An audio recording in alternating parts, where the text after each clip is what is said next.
ஒரு மனுஷனுக்கு வேற என்னவும் செய்ய முடியாட்டாலும் ஜெபம் இருந்தா அவனுடைய வாழ்க்கை போதுமானது. அந்த ஜெப வேளை வந்தபோது 11 சீசர்கள் இருக்காங்க. இன்னொருத்தன் பட்டத்துக்கு புது பட்டத்துக்கு மத்தியாசம் வந்தாச்சு. 12 பேர்ல 2 பேர் தான் எங்க போறாங்க? ஜெப வேளையில தேவாலயத்துக்கு போறான், ஜெப வேளையை பயன்படுத்துறான். மற்ற 10 பேர் எங்க போயிட்டாங்க? அப்படி என்ன ஊழியம் நடந்துருச்சு? எல்லாரும் பரிசுத்த ஆவி தான் பெற்று அடுத்த நாள் நடக்கிற சம்பவம் தான் இது. பெந்தேகோஸ்தே நாள்ல பரிசுத்த ஆவி இறங்குது, அபிஷேகம் பெற்ற பின்பு முதல் நாள் ஊழியம் தொடங்குறதே. மற்ற 10 பேரும் அபிஷேகத்தில் நிறைஞ்சாங்களே தவிர எங்க போல? நீ அபிஷேகத்துல குதிக்கலாம், ஆடலாம், பாடலாம், எல்லாம் பண்ணலாம். ஆனா ஜெபிக்கலன்னா ஒரு பிரயோஜனம் கிடையாது. நல்லா புரிஞ்சுக்கோங்க. நீங்க அபிஷேகத்துல நிரம்புறது தவறு கிடையாது, நல்லது. ஆனா அபிஷேகத்துல 10 பேர் நிரம்பினாங்க, 120 பேர் அபிஷேகத்தை நிரப்பினார்கள். அதுல 12 சீசர்களும் இருந்தாங்க. யூதாசுக்கு பதிலா மத்தியாஸ் வந்துட்டான். 12 பேர் இருந்து அபிஷேகம், 120 பேர் அபிஷேகம் பெற்றாச்சு, எல்லாம் முடிஞ்சது. ஆனா அடுத்து ஜெப வேலைன்னா அபிஷேகம் பெற்ற யாரையும் காணோம். யார் வந்தா? யார் வந்தது? பேதுருவும் யோவானும் தான் ஜெபத்துக்கு வந்தாங்க. நம்முடைய வாழ்க்கையில எவ்வளவுதான் அபிஷேகம் இருக்கட்டும், நல்லது, அது பரிசுத்த ஆவியானுடைய கிருபை. ஆனா அதே நேரத்துல ஜெபத்துக்கு நீ எவ்வளவு வேல்யூஷன் கொடுக்கறியோ அதான் முக்கியம். அதுதான் உன் வாழ்வை நீதிமானாய் மாற்றும், அதுதான் உன் வாழ்வை மகிமைப்படுத்தும். யோவானுக்கு இந்த பிராக்டிஸ் இருந்துச்சு. எங்க சுத்தினாலும் சரி ஜெப வேளையில எங்க வந்து உட்கார்ந்துருவான்? தேவாலயத்தில் வந்து உட்கார்ந்துருவான். ஏனடா தேவ சமூகம் அவனுக்கு இன்பமா இருந்தது. எப்படி இயேசு உயிரோடு இருக்கும் பொழுது அவருடைய மார்பில் சாய்ந்திருந்தானோ அதே போல ஜெப நேரத்தில் இயேசுவின் மார்பில் சாயக்கூடிய பிராக்டிஸ் அவன் நெஞ்சுக்கிட்டு இருந்தான், பெற்றுக்கொண்டான். அன்றைக்கு நிதர்சனமாக அவருடைய மார்பில் சாய்ந்திருந்தான். ஆனா அதுக்கு பிறகு அதர்சனமாக அவருடைய மார்பில் சாய்ந்த வாழ்க்கையை அவன் பயிற்சி வித்தான். நமக்கு இந்த நாட்கள் அப்படி இருக்கா? நம்முடைய வாழ்வு மகிமையாய் மாறணும்னு சொன்னா, நம்முடைய அழைப்பை நம்ம காத்துக்கொள்ளணும்னு விருப்பப்பட்டீங்கன்னா முதலாவது பிரேயர் லைஃபை கரெக்ட் பண்ணு, ஜெபம். 2வது, அப்படி அவன் ஜெபத்துக்கு போன போதுதான் கர்த்தர் அவனை மகிமைப்படுத்தினார். அற்புதம் நடந்தது. அங்கதான் இது நடந்தது. சப்பானி ஃபர்ஸ்ட் அற்புதம். அதாவது இயேசுவின் காலத்துக்கு பின்பு பரிசுத்த ஆவி ஊற்றப்பட்ட பின்பு முதல் அற்புதமே எங்கதான் நடக்குது? அங்கதான் இறங்குது. ஃபர்ஸ்ட் சும்மா 40 வருஷமா சப்பானியா இருந்த ஆளை ஒரே செகண்ட்ல இவங்க நினைச்சிட்டாங்க, தூக்கி விட்டு அற்புதத்தை நிகழ்த்திட்டாங்க. தேசமே அசைஞ்சு போச்சு. நீ ஜெபத்துக்கு மதிப்பு கொடுத்தா கர்த்தர் உன்னை மகிமைப்படுத்துவார். அதான் முக்கியம். இயேசு ஒரு ஜெபம் பண்றாரு, பிதாவே என்னை மகிமைப்படுத்தும், ஒரு பிரேயர். உடனே பதில் என்ன வந்துச்சு? மகிமைப்படுத்தினேன், இன்னும் நான் உம்மை மகிமைப்படுத்துவேன். நம்முடைய வாழ்க்கையில நீங்க ஜெபத்துக்கு மட்டும் நீங்க முக்கியத்துவம் கொடுத்துக்கிட்டே இருங்க. எவ்வளவு நேரம் முடியுதோ அவ்வளவு நேரம் தேவ சமூகத்துல நீங்க உட்கார்ந்துருங்க. அப்படி நீங்க தேவ சமூகத்துல நீங்க பயிற்சி வச்சுட்டீங்கனாலே உங்களுடைய வாழ்க்கை மகிமையாய் மாறும். அப்போஸ்தலர் நடபடிகள் 10ஆம் அதிகாரத்துல பாத்தீங்கன்னா, ஒரு பக்கத்துல கொர்நேலியு ஜெப வேளையில ஜெபத்துல இருக்கிறான், இன்னொரு பக்கத்துல பேதுரு ஜெபத்துல இருக்கிறார். இங்க இவன் ஜெபிக்கும் பொழுது இவனுக்கு வெளிப்படுத்தல் கிடைக்குது, அங்க அவன் ஜெபிக்கும் போது அவனுக்கு ஒரு வெளிப்படுத்தல் கிடைக்குது. ஏனென்றால் ஜெப நேரம் தேவன் மனிதனை சந்திக்கும் நேரம். அப்போஸ்தலர் 10ஆம் அதிகாரத்தில் நீங்க படிச்சு பாருங்க. ஜெப வேளையில் 3ஆம் வசனம், பகலில் ஏறக்குறைய 9ஆம் மணி நேரத்திலே தேவனுடைய தூதன் தன்னிடத்தில் வரவும். 9ஆம் மணி நேரம்னா என்ன டைம் சொல்லுங்க? அது ஜெப. அப்போஸ்தலர் 3ஆம் அதிகாரம் 1ஆம் வசனத்துல அப்படித்தானே இருக்கு, ஜெப வேளையாகிய 9ஆம் மணி நேரம். கரெக்ட். அப்ப ஜெப வேளையாகிய 9ஆம் மணி நேரத்துல கொர்நேலியு எங்க உட்கார்ந்து இருக்கிறாரு? ஜெபத்துல இருக்கிறான். தேவதூதன் வந்து அவனுக்கு என்ன செய்யறான்? பதில் கொடுக்கிறான். 9ஆம் வசனம், மறுநாளிலே அவர்கள் பிரயாணப்பட்டு அந்த பட்டணத்துக்கு சமீபித்து வருகையில் பேதுரு 6ஆம் மணி நேரத்திலே ஜெபம் பண்ணும்படி மேல் வீட்டில் ஏறினான். ஜெபம் தாங்க ஊழியக்காரங்களை மேன்மைப்படுத்துச்சு. ஜெபம் தான் ஒரு விசுவாசிய மேன்மைப்படுத்தும். நீ எவ்வளவு நேரம் ஜெபிக்கிறியோ அவ்வளவுக்கு நேரம் உனக்கு கிருபை கிடைச்சுக்கிட்டே இருக்குன்னு அர்த்தம். ஜெபம் இல்லைன்னா அற்புதம் நடக்காது, அதிசயங்கள் நடக்காது, மகிமைப்படக்கூடிய அனுபவங்கள் நடக்காது. சப்பானிய லைட்டா அப்படி தூக்கி விட்ட உடனே பெரிய அற்புதம் ஆயிடுச்சு. எலும்பி நடந்து ஓடி குதிச்சு அவன் துள்ளிட்டான். எப்படிப்பட்ட ஒரு கிரியை தேவன் நடப்பித்தார். நம்முடைய ஜெபம் தான். அழைப்பு இருந்தா மட்டும் போதாது, அழைப்பு ஒரு மனிதனை மகிமைப்படுத்துறதுக்கு அவனுடைய லைஃபை எப்படி கர்த்தர் அழகா கொண்டு போனார்னு பாருங்க. சரியான ஒரு ஜெபம். அடுத்ததாக இந்த அழைப்பு, இந்த அபிஷேகம், இந்த ஜெபம் அவனை தூணா மாத்திருச்சு. கலாத்தியர் 2ஆம் அதிகாரம் 9ஆம் வசனம். எனக்கு அளிக்கப்பட்ட கிருபையை அறிந்தபோது தூண்களாக எண்ணப்பட்ட யாக்கோவும் கேபாவும் யோவானும். பாத்தீங்களா, யோவானை யாரா மாத்தியாச்சு? ஒரு சாதாரண மனுஷன். ஆனா ஒரு காலத்துல இயேசுவை விட்டுட்டு கெத்செமனே தோட்டத்துல ஓடி போன ஒரு ஆள், ஒரு குழந்தை போல இயேசுவின் மார்பில சாய்ந்து கொண்டிருந்த ஒரு நபர். ஆனா இப்ப பாத்தீங்கன்னா இவன் தூணா நிக்கிறான். ஒரு சாதாரண மனுஷன் ஓடி போன ஒரு ஆளு அந்த அழைப்பு அவனை திருப்பி கொண்டு வந்து அவனை தூணா நிப்பாட்டிடுச்சு. நம்முடைய லைஃப்ல நம்ம எவ்வளவு தூணா இருக்கிறோம் கர்த்தருக்கு. இந்த சபைக்கு நீங்க ஒரு தூணா இருக்கீங்களா? தேவனுடைய வீட்டுக்கு நீ ஒரு தூணா இருக்கிறாயா? இந்த உபதேசத்துக்கு நீங்க ஒரு தூணா இருக்கிறீங்களா? தூண் அது ஒரு சப்ஜெக்ட், அது டைம் கிடைக்கும் போது நம்ம சிந்திக்கலாம். இந்த உலகத்துல நீ சபைக்கு தூணா இருந்தா பரலோகத்துல உன்னை யாரா மாத்துவாரு? தூணாய் மாற்றுவார். வெளிப்படுத்தல நீங்க படிச்சு பாருங்க, 2ஆம் அதிகாரம். தேவனுடைய ஆலயத்தில் நான் உன்னை தூணாக்குவேன். 3ஆம் அதிகாரம் 12ஆம் வசனம். ஜெயங்கொள்ளுகிறவன் எவனோ அவனை என் தேவனுடைய ஆலயத்திலே தூணாக்குவேன். தூணாக்குவேன். இந்த உலகத்துல நீ இந்த சபையில நீ தூணா நின்னாதான் பரலோக ராஜ்யத்துல உன்ன ஒரு தூணா மாற்ற முடியும். இங்க நீ என்ன செய்யறியோ அதுதான் அங்க. இங்க கட்டுகிறது அங்கே கட்டப்படும். அப்ப இங்க நீ தூணா கட்டி நிறுத்திட்டு நிப்பாட்டியாச்சுன்னா நீ பரலோகத்துல தூணாய் நிற்பாய். ஒரு சாதாரண மனுஷனை எப்படி ஒரு மறுரூபம் சொல்லுகிறது, இந்த உலகத்தை விட்டு நம்ம மறுரூபமாக்கி பரலோகத்துக்கு போறது ஒரு பகுதி. ஆனா இப்பமே அந்த மறுரூபம் நடக்கணும். சரிதானா? ஆவியா இருக்கிற கர்த்தராலே அந்த சாயலாகத்தானே மகிமையின் மேல் மகிமை அடைந்து மறுரூப படுகிறோம். ரோமர் 12:1 சொல்லி இருக்கிறது. 1:2 மனம் புதிதாகிறதுனாலே மறுரூபம் ஆகுங்கள்.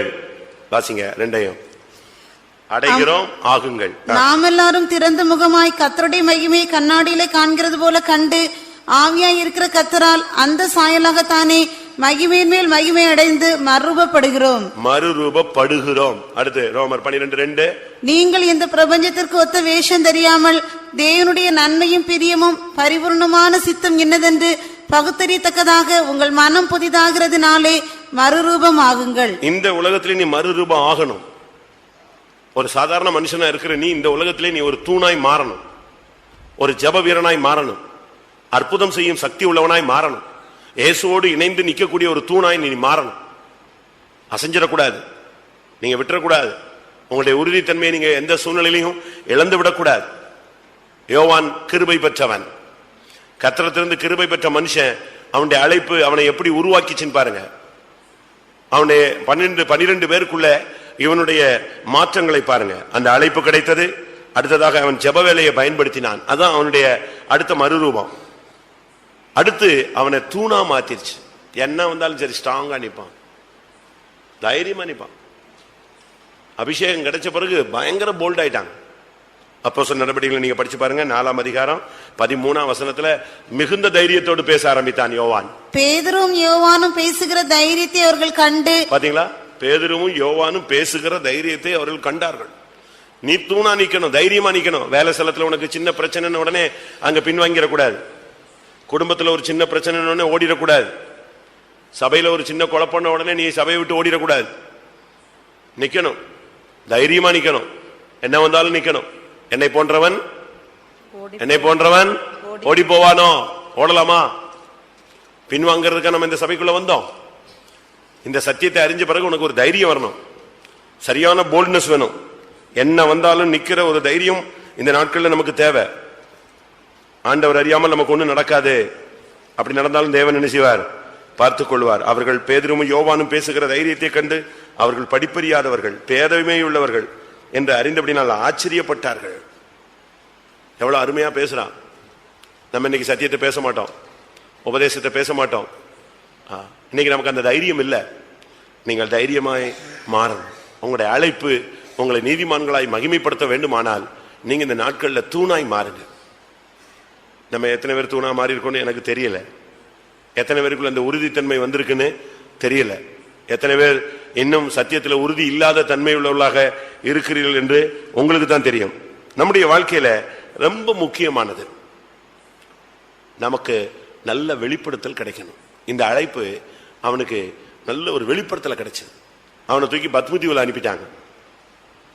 பத்ம தீவுங்கிறது ஒரு நாடு கடத்தப்படக்கூடிய ஜனங்கள் போய் கிடக்கிற ஒரு இடம். அந்த நாட்கள்ல இங்க இந்தியாவில தப்பு பண்ணவங்கலாம் எங்க கொண்டு போய் விட்டுருவாங்க? அந்தமான்ல கொண்டு போய் விட்டுருவாங்க. அங்க ஒரு சிறை இன்னைக்கு இருக்கு. நாடு கடத்தப்பட்ட எல்லாரும் அங்கதான் கிடப்பாங்க. ஏன்னா அங்கிருந்து அவன் எங்க வர முடியாது, எந்த நாட்டுக்கும் வர முடியாது. அப்படிப்பட்ட ஒரு இடம். அதுபோல அந்நாட்களிலே இருந்த இடம் பத்மு. ஏனென்றால் இந்த யோவான கொதிக்கிற எண்ணெய் சட்டிகளை தூக்கி போட்டாங்க வறுத்துறணும்.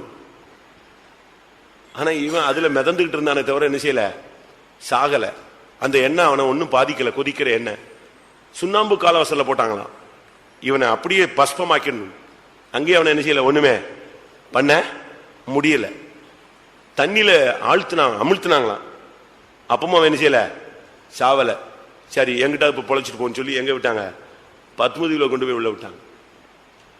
இவங்க நினைச்சது இவங்க சோறு தண்ணி இல்லாம செத்து போயிருவான், தனிமையிலேயே செத்து போயிருவான். ஆனா இவன் டெய்லி எங்க போயிட்டு வந்துட்டான்? வெளிப்படுத்தல் 1ஆம் அதிகாரத்துல பாத்தீங்கன்னா, நான் பத்மதீவில் இருந்தேன், கர்த்தருடைய நாளில் நான் ஆவிக்குள்ளானேன். எங்க போயிட்டேன்? பரலோகத்துக்கு போயிட்டாங்கிறான்.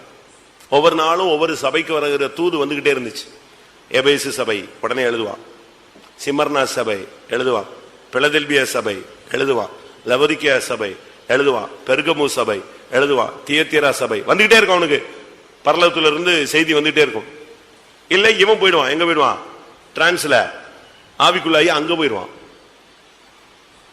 அந்த சோதனை, வேதனை, துக்கம், பசி, பட்டினி இத அவன் மனசுல கொண்டு வராம கர்த்தருடைய சபைக்கு எழுதணும், பரலோகத்தை பார்த்து எழுதணும். ஒரு வெளிப்படுத்தல் உள்ள ஒரு மனுஷனாய் மாறினான். அவன் தான் அழகா சொல்றான், புதிய எருசலேம் ஆகிய மணவாட்டி இறங்கி வருகிறதை நான் என்ன செய்தேன், கண்டேன். சியோன் மலையில நிக்கிற ஒரு கூட்டத்தை பார்த்தேன். பேதுரு பார்த்தாரா? கபடற்ற உத்தம இஸ்ரவேல் நாத்தான் மேல் பார்த்தானா? மத்தேயு பார்த்தாரா? யார் பார்த்தது? யார் பார்த்தது? வெளிப்படுத்தல பார்த்தது. அந்த வெளிப்படுத்தின விசேஷம் எழுதுனது யாரு? யோவான். திவ்ய வாசகன் அவனுக்கு பேரு. திவ்ய வாசகனாகிய யோவானுக்கு வெளிப்படுத்தின விசேஷம் யோசிச்சு பாருங்க.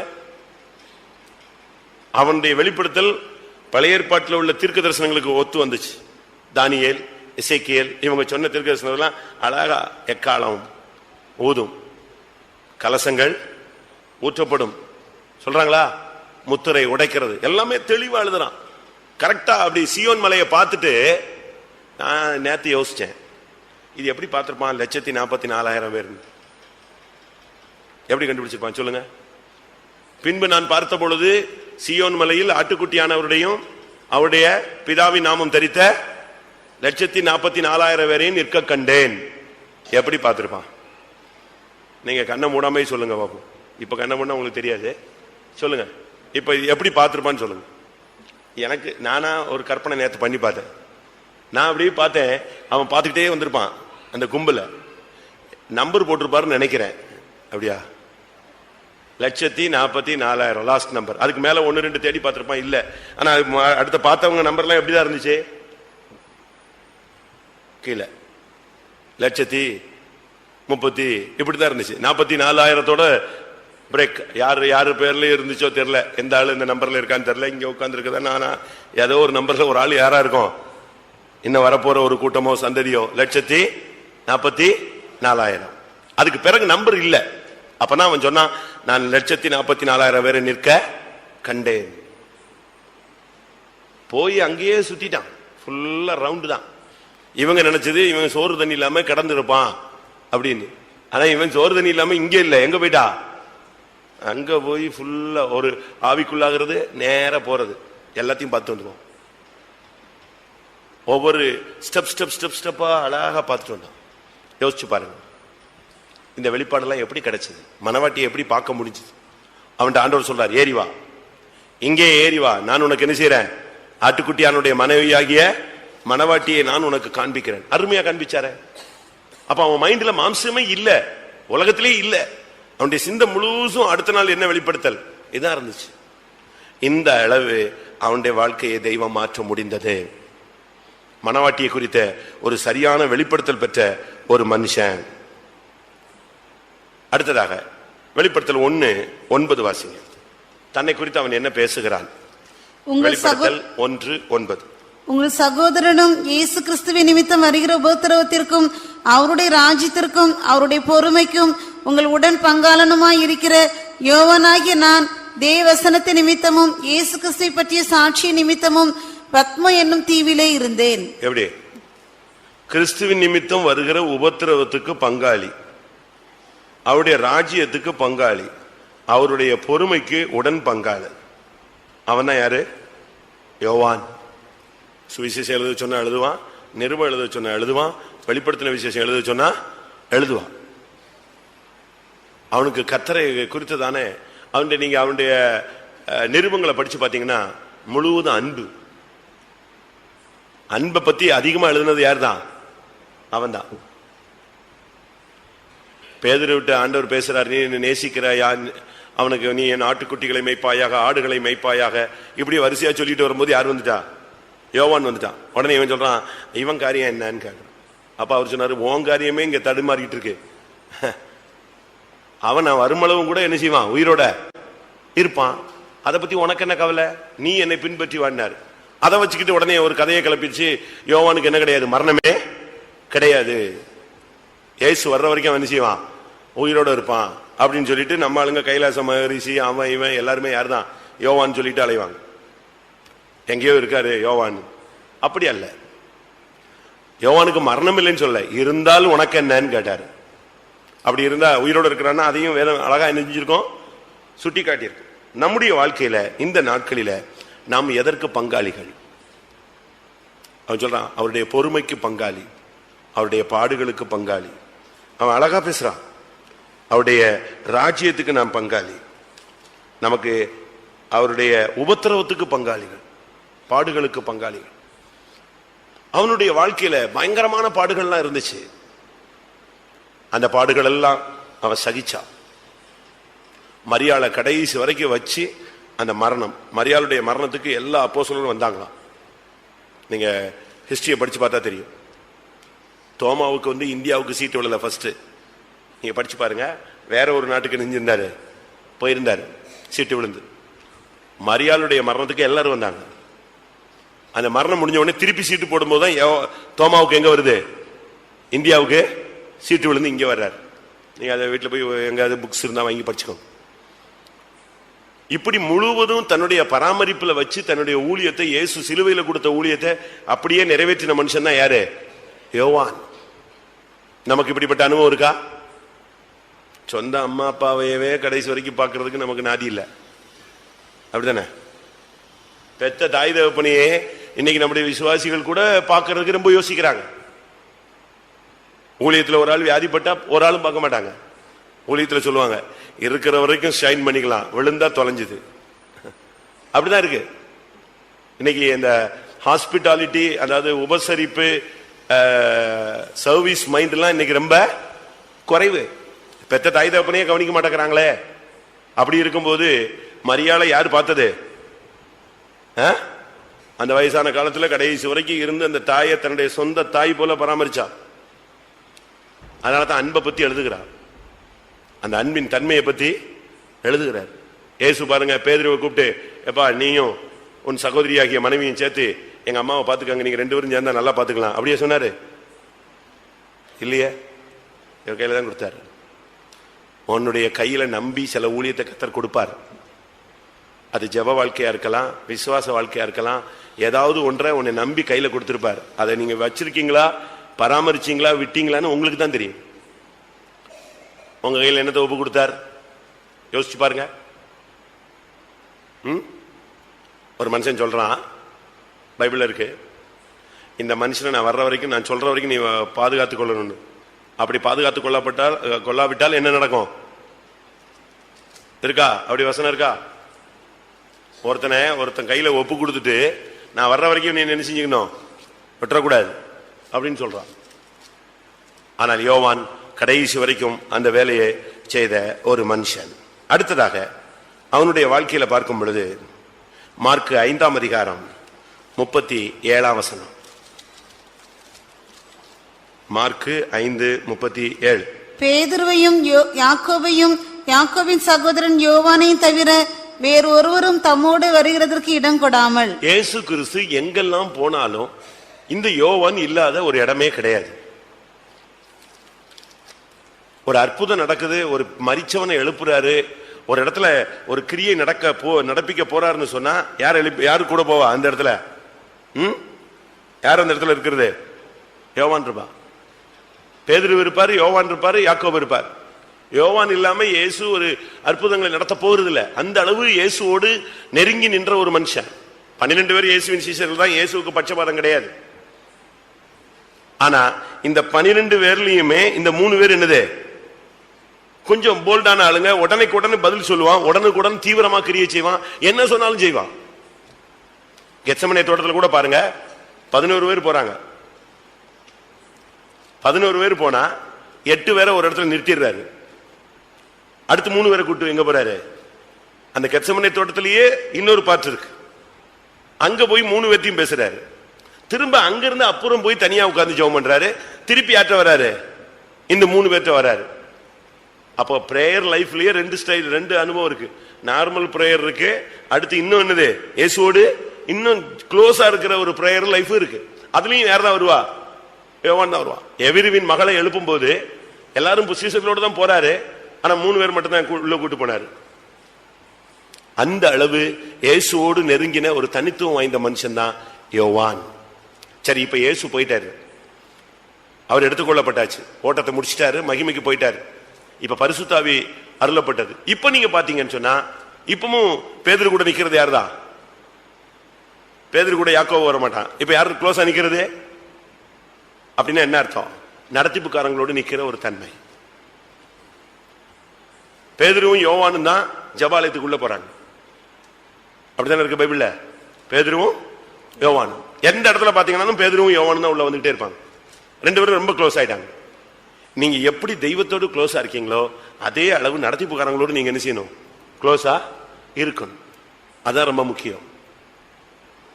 அப்படி இல்லைன்னு சொன்னா, உனக்குள்ள ஒரு சரியான ஒரு ஐக்கியம் இல்லைன்னு சொன்னா அது வெளியே தெரிஞ்சிடும்.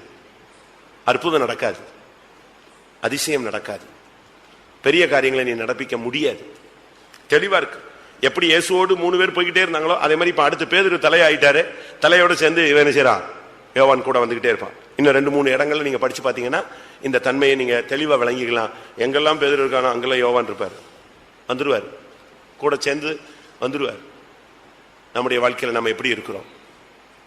அதனால தான் பவுல் இதே யோவான் சொல்லும் போது எங்களுடைய ஐக்கியம் யார்கிட்ட இருக்கு? பிதாவாகிய தேவனோடும் அவருடைய குமாரனாகிய கிறிஸ்துவோடும் இருக்கிறது. நீங்களும் எங்களோடு 1 யோவான் 1:3 நீங்களும் எங்களோட ஐக்கியம் உள்ளவர்கள் ஆகும்படி நாங்கள் கண்டும் கேட்டும் இருக்கிறதை உங்களுக்கும் அறிவிக்கிறோம். எங்களுடைய ஐக்கியம் பிதாவோடும் அவருடைய குமாரனாகிய இயேசு கிறிஸ்துவோடும் இருக்கிறது. இன்னொரு அர்த்தம் வசனம் சொல்றேன். அப்போஸ்தலர் 8:14. அதாவது பேதுருவும் யோவானும் சேர்ந்து போனதுக்கு ஒரு எவிடன்ஸ். இன்னொரு எவிடன்ஸ், சமாரியர் தேவவசனத்தை ஏற்றுக்கொண்டதை எருசலேமில் உள்ள அப்போஸ்தலர்கள் கேள்விப்பட்டு பேதுருவையும் யோவானையும் அவர்களிடத்திற்கு அனுப்பினார்கள். இவங்க 2 பேரும் தான் ரொம்ப க்ளோஸா இருப்பாங்க. அப்ப நாம பரிசுத்தவான்களோடும் ஐக்கியமா இருக்கணும், தேவனோட ஐக்கியமா இருக்கணும். இப்ப பவுல் யோவான் சொல்றாரு, எங்களுடைய ஐக்கியம் பிதாவோடும் அவருடைய குமாரனாகிய கிறிஸ்துவோடும் இருக்கிறது. நீங்களும் என்ன செய்யுங்க? எங்களோட ஐக்கியமாய் மாறுங்கள் சொல்றாரு. இன்னைக்கு நம்மில் எத்தனை பேர் இப்படிப்பட்ட ஒரு உண்மையான ஐக்கியத்தை வளர்த்துக் கொள்வோம்? எனக்கும் ஆண்டவருக்கும் தெரியும், மற்றவங்களுக்கு தெரிஞ்சிடணும்னு அவசியம் இல்லை. உனக்கும் ஆண்டவருக்கும் தெரியும். இங்க நீ ஒருத்தட்டி ஒப்புரவாகலங்கிறதும் ஊருக்கு எல்லாம் என்ன செய்யும்? தெரியுமா தெரியாதா? ஆண்டவருக்கு தெரியாதா? ஒரு சிலர் சொல்லுவாங்க அது எனக்கும் ஆண்டவருக்கும். அது என்ன அப்படி என்ன நீ ரொம்ப க்ளோஸ் ஆயிட்ட?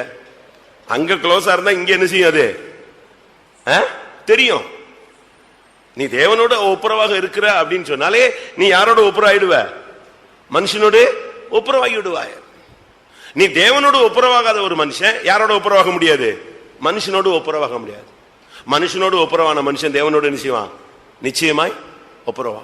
அதுக்கு ஒரு வசனம் சொல்றேன். ராயனுக்குரியதை ராயனுக்கு கொடுக்கிறவன் தேவனுக்குரியதை நிச்சயமா தேவனுக்கு கொடுப்பான். தேவனுக்குரியதை ஒழுங்கா ஒருத்தன் கொடுக்கறான்னு சொன்னா அவன் ராயனுக்குரியதை நிச்சயமா ஒழுங்கா செலுத்துவான்.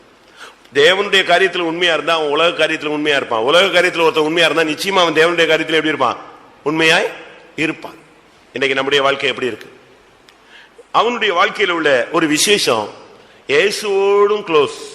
இயேசு எந்த இடத்துலலாம் இருந்தாரோ அங்கெல்லாம் இவன் நிற்பான். இயேசுவை விட்டு அவனால போக முடியாது. எல்லாரும் ஓடுறாங்க, ஒருத்தன் மறுதளிக்கிறான். அதே அரண்மனையில் இன்னொருத்தன் வந்துகிட்டே இருக்கான். யாரு சொல்லுங்க? பைபிள் படிக்கலையா? யோவான் தான் உள்ள வந்துகிட்டே இருப்பான். அவனுக்கு அவரை விட்டு எத்தனை தூரத்தில் ஓடினாலும், பேதுரு அரண்மனைக்கு வந்து மறுதளிச்சிட்டான். ஆனா இன்னொரு ஆள் உள்ள சுத்திக்கிட்டே வரான், குட்டி போட்ட பூனை மாதிரி பின்னாலேயே வரான். அவனுக்கு என்ன பண்ணன்னு தெரியல. யார் அவன்? யோவான். வாசிங்க பார்க்கலாம். அவனால சும்மா இருக்க முடியாது. இயேசுவை விட்டுட்டு மற்றவங்க எல்லாம் ஓடி ஒளிஞ்ச மாதிரிலாம் இருக்க முடியாது. ஏதோ மறுதளிச்சிட்டான், திருப்பி வர்றான். தேடி தேடி தேடி தேடி பின்னாலேயே வரான். அவருக்கு என்ன நடந்துச்சோ என்ன நடந்துச்சோ என்ன நடந்துச்சோ அவனால அவங்க இருக்க முடியாது. எடுத்தவர்கள் வாசிங்க. எப்படியாவது உள்ள வந்துருவான். அவனால அந்த இடத்துல நிக்க முடியாது.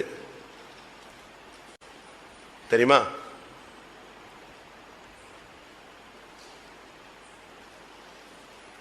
சரி, தெரியலன்னு விட்டுருங்க. நம்ம அடுத்த சப்ஜெக்டுக்கு போலாம். நம்முடைய வாழ்க்கையில நாம் ஆண்டவரை பின்பற்றுகிறதுல சில நேரங்களில் தொய்வு விழுந்தாலும் நாம் அதை நிறுத்தக்கூடாது. திரும்பவும் என்ன செய்யணும்? ஆண்டவரை தேடுகிற அந்த தன்மை நமக்குள்ளே உண்டாக வேண்டியது அவசியம்.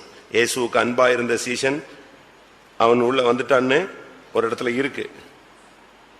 அவனால அங்க இருக்க முடியாது. நீங்க 4 சுவிசேஷத்துல பாத்தீங்கன்னா இவன் வந்துருவான். அப்படியே ரவுண்ட் அடிச்சு உள்ள வந்து என்ன நடக்குதுன்னு பாக்குறதுக்கு வந்துருவான். இயேசுக்கு என்ன ஆச்சோ என்ன ஆச்சோ என்ன ஆச்சோன்னு வந்துருவான். சரி, அடுத்த சப்ஜெக்ட் வருவோம். மார்க்கு 10ஆம் அதிகாரம் 35ஆம் வசனம். அப்பொழுது செபதேயுவின் குமாரராகி யாக்கோபும் யோவானும் அவரிடத்தில் வந்து, போதகரே, நாங்கள் கேட்டுக்கொள்ள போகிறதை நீர் எங்களுக்கு செய்ய வேண்டும் என்று விரும்புகிறோம் என்றார்கள். என்ன அவங்க கேட்டுக்கொள்ள போறது? என்னது? சிங்காசனத்தில் என்ன வேணும்? வலது பக்கம் வேணும், இல்லைன்னா இடது பக்கம் வேணும். எவ்வளவு கரெக்டா வரான் பாத்தீங்களா?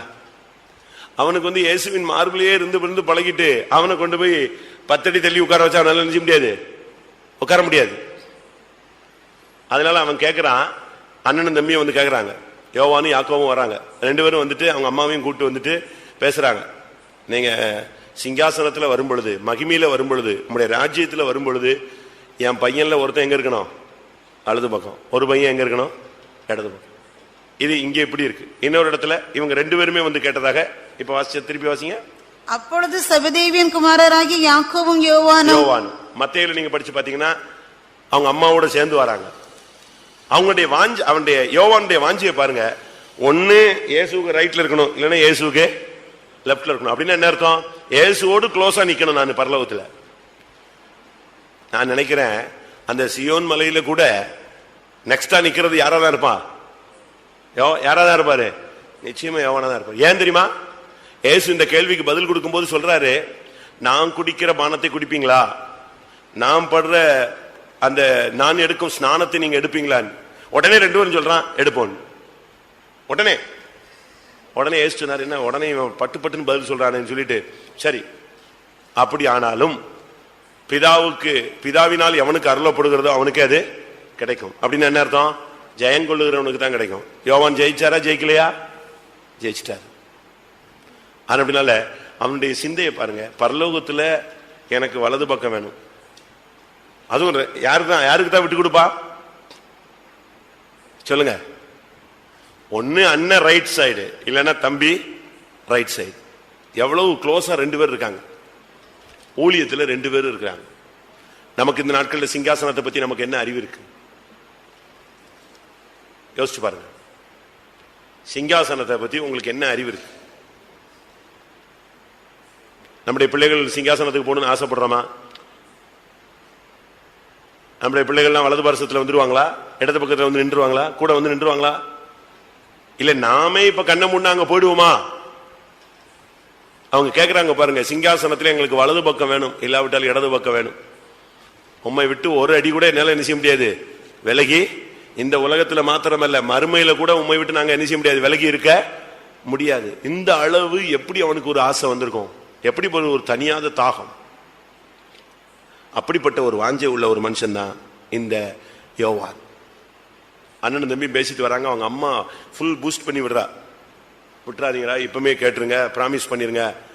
ஏன்னா தாவீது வந்து சாலமோனுக்கு ஒரு பத்சேபாலுக்கு என்ன இருக்காரு, ஒரு வாக்குத்தத்தம் கொடுத்தாரு. அதன்படி அவனுக்கு என்ன கிடைச்சிருச்சு, சிங்காசனம் கிடைச்சிருச்சு. இப்பமே வா போவோம். அம்மா வந்து 2 பிள்ளைகளை இழுத்துட்டு எங்க வர்றா, ஏசுட்ட வரா. ஒரு விண்ணப்பம். என்ன விண்ணப்பம்?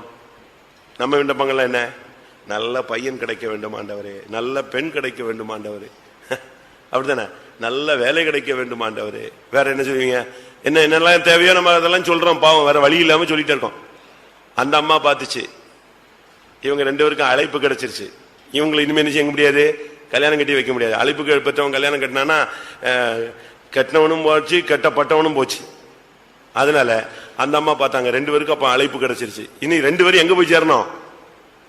யோதாச மாதிரி எங்க நடுரோட்ல போய் சேர்ந்துடக்கூடாது, விழுந்து போயிடக்கூடாது. அதனால இப்பவுமே பிராமிஸ் கேட்கறாங்க, வாக்குத்தத்தம் கேட்கறாங்க. எங்க பிள்ளைங்க 2 பேரும் வலது பக்கத்துலயும் இடது பக்கத்துல வந்து நிக்கணும். அந்த அளவு நீங்க ஒரு பிராமிஸ் கொடுங்கிற. எந்த அளவு அவங்களுக்கு பரலோகத்தை பத்தி ஒரு நம்பிக்கையும் நிச்சயம் இருக்கும். நமக்கு இருக்கா?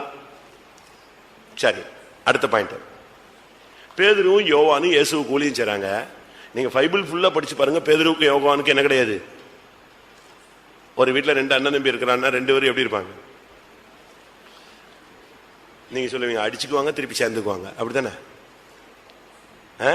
சில இடத்துல அடிச்சுக்குவான், அதோட பிரிஞ்சே நெஞ்சிருவான், போயிருவான். ஆனா பேதுருவுக்கும் யோவானுக்கும் யாக்கோவுக்கும் எந்த விதமான மிஸ் அண்டர்ஸ்டாண்டிங்கும் கிடையவே கிடையாது. 2 பேர்ட்ட உள்ள ஒரு பெரிய குறைவு என்னன்னா, என்னை விட கொஞ்சம் சத்தியமா பேசுவான். 2 பேருக்கு ரகசியமா பேச தெரியாது. 2 பேரும் எப்படி பேசுவான்? கட்டாப்பட்டான்னு கத்துவான். அதனால இயேசு அவங்களுக்கு என்ன பேர் வச்சிருந்தாரு? 2 பேருக்கு என்ன பேர் வச்சிருந்தாரு? பவனர் கேஸ்ன்னு வச்சிருந்தாரு பேரு. ஏன் தெரியுமா? இடி முழக்கத்தின் மக்கள். மெல்ல பேசுனா என்னதே அப்படிமா. நம்மளுங்க அப்படிதான். அதே மாதிரி அவங்களுக்கு வந்து இந்த சவுண்ட கண்ட்ரோல் பண்ண தெரியாது. வெகுளித்தனமா சத்தமா போல்டா பேசுவான். வாசிங்க. 2 பேருக்கும் ஒவ்வொருத்தருக்கும் ஒவ்வொரு பேர் வச்சுக்கிட்டே வந்தாரு. அதுல இவங்களுக்கு வச்ச பேரு பவனர் கேஸ் என்று அழைக்க. இவங்க 2 பேரும் பவனர் கேஸ். மார்க் 3:17. மார்க் 3:15. செபதேயுவின் குமாரனாகி யாக்கோபு, யாக்கோபின் சகோதரனாகி யோவான், இவ்விருவருக்கும் இடிமுழக்க மக்கள் என்று அர்த்தம் கொள்ளும் பொவர்னகேஸ் என்கிற பெயரிட்டார். அவ்வளவுதான். 2 பேரும் சத்தமா பேசுவாங்க. வீட்டுல ஆள் இருக்குன்னா ஈஸியா கண்டுபிடிச்சிடலாம். ஃபைட்டம்ல ஆள் இருக்குன்னு நினைச்சலாம், கண்டுபிடிச்சிடலாம். ஆனா ஒரு இடத்துல கூட 2 பேருக்கு என்ன கிடையாது, வாக்குவாதம் கிடையாது. நீங்க ஊழியத்தை ஃபுல்லா படிச்சு பாருங்க. யோவானும் யாக்கோபும் சண்டையிட்டார்கள், முறுமுறுத்தார்கள், பிரிந்து போனார்கள். பவுலுக்கும் பர்னபாவுக்கும் பிரச்சனை வந்துருச்சு. பவுலுக்கும் பேதுருவுக்கும் பிரச்சனை வந்துச்சுன்னு பைபிள்ல இருக்கு. பவுலும் பர்னபாவும் 2 பேரும் பயங்கர சண்டை, கடும் வாக்குவாதம். அப்படி பிரிஞ்சு போயிட்டாங்க பவுலும் பர்னபாவும். பவுல் சீலாவை கூட்டு போயிட்டான், பர்னபா மார்க்கோ கூட்டு போயிட்டான். கலாத்தியர்ல படிச்சு பாத்தீங்கன்னா விருத்த சேதனம் இல்லாத கூட்டம். இப்படி 2 கூட்டத்துக்கு மத்தியில பேதுரு மாட்டிக்கிட்டு டக்குன்னு எங்க சப்போர்ட் பண்ணிட்டாரு, விருத்த சேதனத்துக்கு சப்போர்ட் பண்ண உடனே பவுல் சொன்னா தவறு, முகமுகமா என்ன செய்தேன், எதிர்த்தேன்னு சொல்றாரு. ஆனா யோவானுக்கும் யாக்கோபுக்கும் ஊழியத்தின் பகுதியில ஒரு நாள் கூட டேஷ் கிடையாது, இடியே கிடையாது. ஆனா நீங்க பைபிள் படிச்சு பாருங்க, இதே மாதிரி அழைப்பு பெற்று ஊழியத்துக்கு வந்த 2 பேர். இன்னொருத்தர் இருக்கான், யாரு?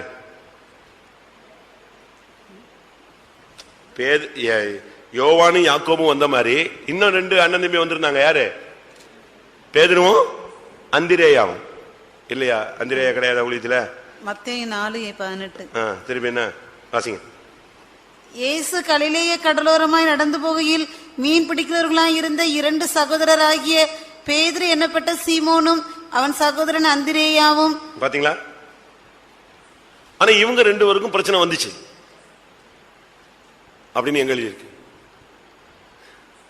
பேதுருவும் அந்திரேயாவும் இடிச்சுக்கிட்டாங்க, வாக்குவாதம் ஆயிடுச்சு அப்படின்னு எங்க இருக்கு? மத்தேயு 18:21. அப்பொழுது பேதுரு அவரிடத்தில் வந்து, ஆண்டவரே, என் சகோதரன் எனக்கு விரோதமாய் குற்றம் செய்து வந்தால் நான் எத்தனை தரம் மன்னிக்க வேண்டும்? 7 தரம் மட்டுமோ என்று கேட்டான். யாரு யாரு யார யார சொல்றாரு? இப்போ பேதுரு வந்து யார சொல்றாரு? என் சகோதரன் எனக்கு விரோதமா என்ன செய்யறான்? பிரச்சனை பண்றான். அவனை எத்தனை தரம் தான் மன்னிக்கிறது? யாரு இவன் சகோதரன்? யாரு? அந்திரேயா, ஆண்ட்ரூ தான். இவர் தான் இப்ப 2 பேருக்கும் இடிச்சுக்கிட்டே வந்துச்சு. அப்பதான் அவன் சொல்றான், இவனை எத்தனை தரம் தான் மன்னிக்கிறது? இவனும் ஊழியத்துல தான் இருக்கான், ஆனா பண்றதுல என்னது? எனக்கு ஆப்போசிட்டா என்னத்தையா பண்ணிட்டே இருக்கான். எத்தனை தரம் நான் மன்னிக்கிறேன்? அப்பதான் ஏசு சொன்னாரு, 7 தரம் அல்ல 70 தரம் நீ மன்னிக்கணும். ஆனா ஒரு இடத்துல கூட வந்து யோவான் வந்து, என் யாக்கோபு பெரிய தொல்லை பண்றான் சுவாமி, இவனையும் ஊழியத்துக்கு எடுத்துட்டீங்க, ஒண்ணு இவனை எடுங்க இல்லாட்ட என்னையே எடுங்க, அப்படி ஏதாவது சொன்னாரா? கிடையவே கிடையாது. சகோதர ஸ்நேகம், அன்பை பத்தி பேசிட்டு அன்பை செயல்படுத்தின ஒரு ஆள் அவன் தான் சொல்றான், தன் சகோதரனை பகைக்கிற எவனும் மனுஷ கொலைபாதகன் சொன்னான். அவன் தான் சொல்றான். அன்பை பத்தி நீங்க 1 யோவான் ஃபுல்லா உட்கார்ந்து படிச்சு பாருங்க. அன்புதான் முழுவதும் அன்பு. அந்த இடத்துல தான் சொல்றான், ஒருவன் அன்பா இருக்கிறேன் என்று சொல்லியும் தன் சகோதரனை பகைத்தால் அவன் எங்க இருக்கிறான்? இருளில் கிடக்கிறான். ஒளியில் இருக்கிறேன் என்று சொல்லி ஒருவன் சகோதரனை பகைத்தால் அவன் இருளில் கிடக்கிறான் சொன்னான். தன் சகோதரனை பகைக்கிற எவனும் மனுஷ கொலைபாதகன். ஏன் அப்படி பேசினாரு? அவன் சகோதரனை பகைச்சதே கிடையாது. யோவானுக்கும் யாக்கோபுக்கும் எந்த இடத்துலையும் ஒரு சின்ன மனஸ்தாபம் வந்தது கிடையாது. அந்த அளவு அவனுடைய வாழ்க்கை பாதுகாக்கப்பட்டது. கடைசியாக பஸ்கா, லூக்கா 22:8. அப்பொழுது அவர் பேதுருவையும் யோவானையும் அழைத்து, பாருங்க இந்த இடத்துலயும் 2 பேர் தான் சேர்ந்து வராங்க. வாசிங்க. இருக்கும் பொழுதே அவங்க ரொம்ப க்ளோஸ். நாம் பஸ்காவை புசிக்கும்படிக்கு நீங்கள் போய் அதை நமக்கு ஆயத்தம் பண்ணுங்கள் என்றார். பஸ்காவை ஆயத்தம் பண்றதுக்கு பேதுருவையும் யோவானையும் இயேசு அனுப்புகிறார். போய் பஸ்காவை ஆயத்தம் பண்ணுங்க. இவங்க 2 பேரும் பஸ்காவுக்குள்ள முக்கியமான ஆளுங்க. ஆயத்தம் பண்ணு, அந்த இடத்த போய் ரெடி பண்ணி அந்த ராபோஜன பந்தியை, கர்த்தருடைய பந்தி ஆயத்தப்படுத்தினதே முக்கியமான ஆளுங்க இவங்க தான். ஃபர்ஸ்ட் நான் நினைக்கிறேன் பேதுருவுக்கு அப்பத்தை கொடுத்திருப்பாரு. 2வது யாருக்கு கொடுத்திருப்பாரு? யோவானுக்கு தான் கொடுத்திருப்பாரு. ராபோஜனம் நம்முடைய ஊழியத்துல, நம்முடைய சபையில, நம்முடைய பரிசுத்தத்துக்கு முக்கியமான பகுதி. கர்த்தருடைய பந்தியில நீங்க என்ன ஆனாலும் சரி, செத்தாலும் இங்க வந்து விழுந்து செத்து அதை நெஞ்சிடணும், பங்கெடுக்கணும். ராபோஜனத்தை தவிர்க்கவே கூடாது. ஞானசானம் எடுக்கும் போதே ஒரு தீர்மானம் எடுத்துக்கணும், சாகுற வரைக்கும் நான் ராபோஜனத்தை என்ன செய்ய மாட்டேன், தவிர்க்க மாட்டேன். குறைவுகள் வரும், பலவீனங்கள் வரும், புத்தியினங்கள் வரும். இப்ப நீங்க வந்து நல்லா வண்டியை ஓட்டுவீங்க, யாரையும் இடிக்கணும்னா நீங்க வண்டி ஓட்டுறீங்க. நம்ம லக்க போய் தொடணும்னு சொல்லி நம்ம போறோம். திடீர்னு ஒரு குழந்தை என்ன செஞ்சிடும், உள்ள வந்துடும், ஒரு சின்ன ஏதாவது ஒண்ணு ஆயிடும். அப்ப நம்ம அதுக்காக ரொம்ப உஷாரா நம்ம போகணும். அதுபோல நம்முடைய வாழ்க்கையில சில தவறுகள், புத்தியினங்கள் நம்ம அறியாம வேற பகுதியில எங்க இருந்தலாமோ வந்து நமக்குள்ள வந்து மோதும். நீங்க சும்மா வச்சிருங்க ஒரு பாத்திரத்தை, கொஞ்ச நேரத்தில் தூசி என்ன செய்யும், அது மேல வந்து படிஞ்சிடும். அதையும் சரிப்படுத்துறதுக்கு தான் ராபோஜனம். மாம்சத்திலும் ஆவியிலும் உண்டான அசுசிகள் நீங்க உங்களை சுத்திகரித்துக் கொண்டு பரிசுத்தமாகுதலை தேவ பயத்தோடு பூர்ணப்படுத்துங்கள். அதை சுத்திகரிக்கிற வேலை தான் இந்த ராபோஜனம். ஒப்புரவாக தேவனிடத்திலும் மனிதனிடத்திலும் ஒப்புரவாக நமக்கு ஒரு குறிக்கப்பட்ட காலத்துக்குள்ள அதை சரிப்படுத்துறதுக்கு தான் தேவன் இந்த நேரத்தை கொடுக்கிறார். இந்த பஸ்காவை யோவான் விடுறதே கிடையாது. எங்கெல்லாம் ராபோஜனம் நடந்துச்சோ அங்கெல்லாம் அவர் இருப்பார். அந்த அப்பத்தை புசித்து அந்த இரத்தத்தை, அந்த ரசத்தை பானம் பண்ணினார். மாம்சத்தை புசித்து இரத்தத்தை பானம் பண்ணுகிறவனுக்கு நித்திய ஜீவன் உண்டு, அவனை கடைசி நாளில் நான் எழுப்புவேன். எப்படிப்பட்ட ஒரு வாழ்க்கை வாழ்ந்திருக்கார் நீங்க பாருங்க. யோவானை பத்தி நமக்கு எல்லாருக்குமே நல்லா தெரியும், ஓரளவு தெரியும். இப்ப நான் பிரசங்கம் பண்ணதை விட உங்களுக்கு இன்னும் எத்தனை எக்ஸ்ட்ரா பாயிண்ட்ஸ் இருக்கு. நான் இப்ப டைமிங்காக நான் இதை மட்டும் எடுத்துட்டு வந்து பேசுறேன். ஆனா நம்முடைய வாழ்க்கையில் இது இருக்கான்னு பார்க்கணும். அவனை அழைத்த தேவன் உண்மையுள்ளவர். அவர் அவனை அந்நாள் வரை காக்க வல்லவராயிருந்தார். உங்களை அழைக்கிறவர் உண்மையுள்ளவர், அவர் அப்படியே செய்வார். அழகா எல்லாரும் கண்களை மூடுவோம். கொஞ்ச நேரம் ஒரு 2-3 நிமிஷம் ஆண்டுடைய சமூகத்தில் நம்மை தாழ்த்தி ஒப்பு கொடுப்போம். ஆண்டவரே, ஒரு சாதாரண மண்ணான மனுஷனாகிய யோவானுக்குள்ள இவ்வளவு மகிமையான ஒரு வேலையை செய்யும் பொழுது எனக்குள்ளும் உம்மால் செய்ய முடியும் என்று நான் விசுவாசிக்கிறேன். இப்படி ஒரு வாழ்க்கை நான் வாழ எத்தனிக்கிறேன், ஆசைப்படுகிறேன், வாஞ்சிக்கிறேன். இப்படிப்பட்ட ஒரு அனுபவத்தை எனக்கும் தாரும். இவைகளெல்லாம் நமக்கு திருஷ்டாந்தங்களாக எழுதப்பட்டிருக்கிறது. எல்லாருக்கும் 2-3 நிமிஷம் கண்களை மூடி முழங்கால் போடலாம். ஆண்டுடைய சமூகத்துல கிருபை பெற்றவர்களாய் மாறுங்கள். அழைப்பு முக்கியம். வெறும் அழைப்போடு நம்ம உட்கார்ந்துட்டு இருந்தா காரியம் நடக்காது. அழைப்போடு கிருபையை பெற்றுக் கொள்ளுங்கள். அந்த அழைக்கப்பட்டவர்களை நீதிமான்களாக்கினவர், நீதிமான்களாக்கினவர்களை மகிமைப்படுத்தும் தெய்வம் நம்முடைய தெய்வம். இன்னைக்கு கர்த்தர் உன்னை இந்த மகிமையான அனுபவத்துக்கு அழைத்திருக்கிறார். ஃபர்ஸ்ட் இந்த அழைப்பு உனக்குள்ள கரெக்ட் ஆகணுமா? இயேசுவின் மார்பில் சாயக்கூடிய வாழ்க்கை உனக்கு வேணுமா? உன் ஜெப வேலையை கரெக்ட் பண்ண. எல்லாரும் கண்களை மூடுங்க. ஒரு 2-3 நிமிஷம், ரொம்ப நேரம் கிடையாது, ஒரு 3 நிமிஷம் தான். நீங்களே உங்க ஜெப வேலையை கரெக்ட், நீங்க இப்ப கரெக்ட் பண்ணுங்க. தேவ சமூகத்திலே நீங்க ஒப்பு கொடுங்க. கர்த்தாவே, என் ஜெப நேரத்தை நான் கரெக்ட் பண்றேன். காலை ஜெபமோ, இரவு ஜெபமோ, மிட் நைட் பிரேயரோ, அதிகாலை ஜெபமோ, பகல் ஜெபமோ, கிடைக்கிற நேரத்தில் ஜெபிக்கிற ஜெபமோ, பழைய மாதிரி நான் தேவ சமூகத்தில் இருக்கிற அந்த அனுபவத்தை நான் மறுபடியும் என் லைஃப்ல நான் பயிற்சி வைக்க ஒப்பு கொடுக்கிறேன். எத்தனை பேர் ஒப்பு கொடுக்க முடியும்? ஜெப வாழ்க்கையை நீங்க கரெக்ட் பண்ணிட்டீங்கனாலே அற்புதம் நடக்க ஆரம்பிச்சிருச்சுன்னு அர்த்தம். ஜெபம் இல்லைன்னா அற்புதம் நடக்காது. ஆமென். ஜெபம் இருந்தால் கர்த்தர் உன்னோடு பேசுவார். ஜெபம் இருந்தால் ஞான திருஷ்டி அடைவாய். ஜெபம் இருந்தால் கர்த்தர் உன்னோடு இடைபடுவார். ஜெபம் இருந்தால் அற்புதம் நடக்கும். அல்லேலூயா. ஜெபிக்கிற மனுஷனை கர்த்தர் தூணாய் மாற்ற போகிறார். கர்த்தர் இன்னைக்கு உன்னை சபையில கொண்டு வந்து வைத்திருக்கிறது, அலைந்து தெரியாமல் ஒரு இடத்துல உன்னை நிறுத்தினதுக்கு காரணமே நீ ஒரு தூண். தூண்கள் அலைந்து தெரிய மாட்டார்கள். ஒரு இடத்துல இருந்து வெட்டி எடுக்கப்பட்டா இன்னொரு இடத்துல அது தூணா கடைசி வரைக்கும் நிற்கும். சித்திரம் தீர்ந்த தூணாய் மாறுவாயாக. சித்திரம் தீர்ந்த தூணாய் மாறுவாயாக. கர்த்தர் உன்னை உருவாக்கி தூணாய் நிறுத்த விரும்புகிறார். நல்ல வெளிப்படுத்தல்கள் உனக்கு கிடைக்கும். ஆமென். பாடுகளில் மத்தியிலே நீ வெளிப்படுத்தல் உள்ளவனாய் மனவாட்டியை காணக்கூடிய நிலவரத்தில் நீ மாறுவாய். கர்த்தர் உன்னோடு அடிக்கடி இடைபடுவார். உனக்கு ஒரு தைரியம் உண்டாகும். மிகுந்த பலனுக்கு எதுவான தைரியத்தை விட்டுவிடாதே.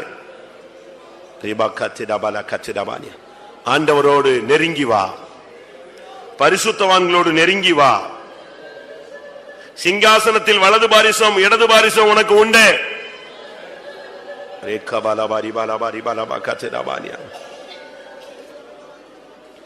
ஆமென், ஆமென், ஆமென். இந்த உலகில் இயேசுவின் மார்பில் சாய்ந்தது மாத்திரமல்ல, மகிமையிலும் இயேசுவின் மார்பில் சாயக்கூடிய அனுபவத்தை பெற்றுக் கொண்டான். கர்த்தாவே, அந்த அனுபவம் எனக்கு வேணும்.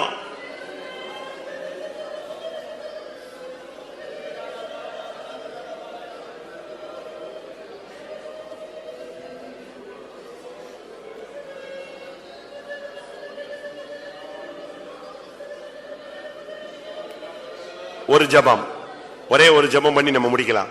கர்த்தாவே, யோவான் கிருபை பெற்றவன் சொல்லி இருக்கிறது. இந்த வசனத்தின்படி வாழக்கூடிய ஒரு கிருபை மட்டும் எனக்கு தாங்க. எல்லாரும் கேளுங்க பார்க்கலாம். ஆமென். யோவான் என்று சொன்னால் கிருபை பெற்றவன், கர்த்தரால் கிருபை பெற்ற. ஹல்லேலூயா. ஆமென். கிருபை பெற்றவர்கள் பாக்கியவான்கள். அவர்கள் அழைப்பு நிறைவேறும்.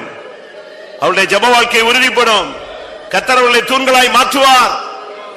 அவர்களுக்கு மகிமையிலே மகிமையான இடம் கிடைக்கும்.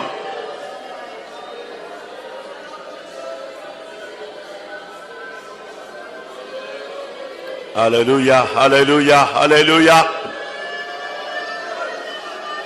ஹல்லேலூயா, ஹல்லேலூயா. ரேக்கரபகதிரானி அரபலகதுரபலகதிபிதபலபரிபலபல. பிரைஸ்.